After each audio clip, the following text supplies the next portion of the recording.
I'm Vasel, and welcome to the Dice Tower. What I'm doing in this series of videos is talking about my top 100 games. And in this episode, I'm doing numbers 76 to 80. And so let's just get right into the games and talk about why these games are so great. Now this game, which is number 80, is Vegas Showdown. Vegas Showdown had some couples of strikes against it. In fact, it was a game that I wasn't really a big fan of when it first came out.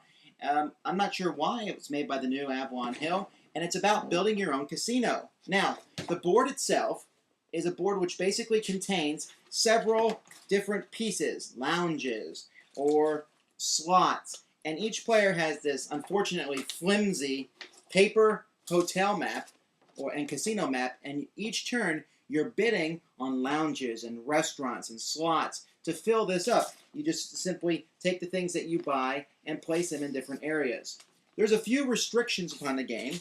You bid with money that looks like chips, but basically it's very simple. I've explained this to new players time and time again, and the idea of building your own thing that then eventually generates money is something that really appeals to a lot of people.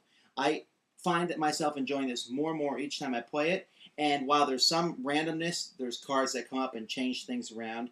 The bidding system is excellent. Instead of bidding 3 and then the next person bidding 4, there's actually pre-arranged numbers. If you can look carefully at this close-up here, you can see the numbers. These are the numbers that you bid, and if you're going to bid, you have to bid a little bit higher than the next person. So all in all, it's a very entertaining game, one I enjoy playing often, and so my number 80 game is Vegas Showdown. Number 79 is a card game. I usually keep my card games in these metal work boxes, and it's wrong game. All right, here it is. Okay, I keep in these metal rook boxes. This one here is You're Bluffing. Now, as much as I like card games, usually I find myself enjoying board games more above them. And this card game, though, is just immensely fun. In it, you're bidding for farmyard animals, maybe a goat, or the lowly rooster, or the geese. And you're doing it using other cards that show how much money you have.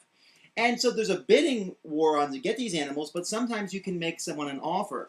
The problem is when you make them an offer, you're not actually offering them a certain amount of money, you're offering them a certain amount of cards. And unfortunately for them, while there's cards denoting all different types of money in the game, there's also cards that are a big fat 0. And you could throw, here's 3 cards. I'm offering you 3 cards for your animal.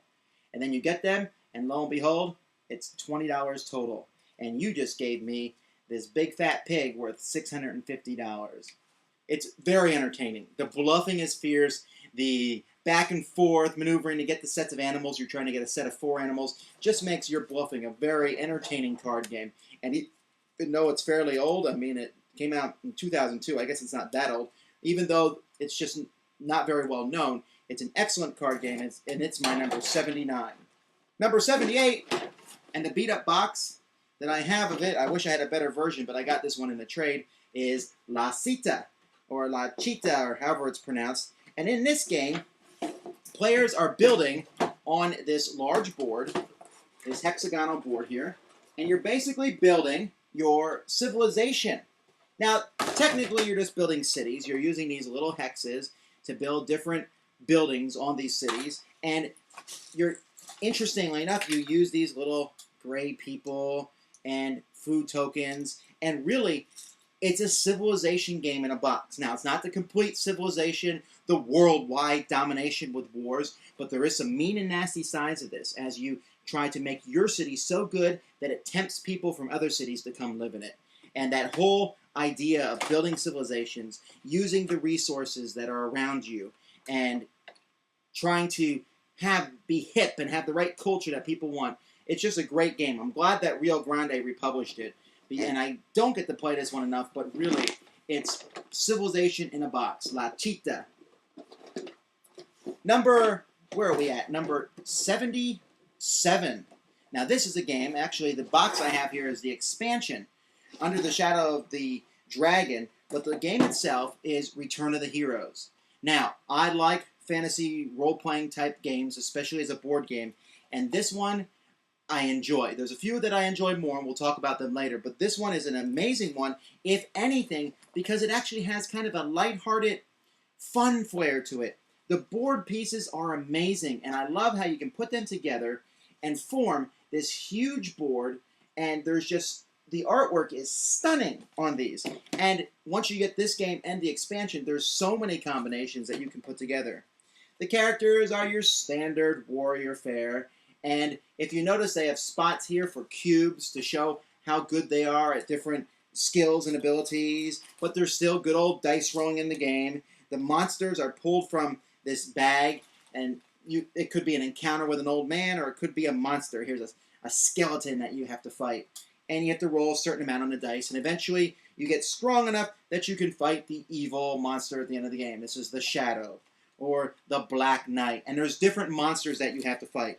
The whole thing has a lighthearted feel to it, but yet there's some good tactics. It's maybe a tad longer than it should be, but I just love it because it really gives you a good fantasy experience, and instead of some of the gloom and doom RPGs that are out these days, this is one that's actually just lot of lighthearted fun. So my number 77 is not under the Shadow of the Dragon, although interestingly enough, this is its own standalone game, but it really does function best as an expansion for Return of the Heroes. It's a great game, not so easy to find, but very, very enjoyable. My number 77. Number 76 is Cathedral. Now this one kind of pains me because I got one of the original copies of Cathedral. There's not too many of this version that there is around, and they came out with another version which is slightly better.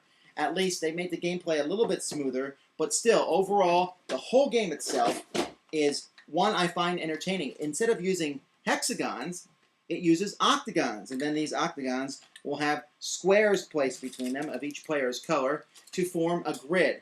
And the grid will remind you slightly of that in Settlers of Catan, where players are trying to vie for different resources. Here they also want resources, and they need these resources because they will use them to build these little chits that help build the cathedral. Now this isn't the only game about building a cathedral, but it's a very good one. I love the fact that every piece in this game has different artwork. Every hexagon has different artwork. It's some of the best I've ever seen.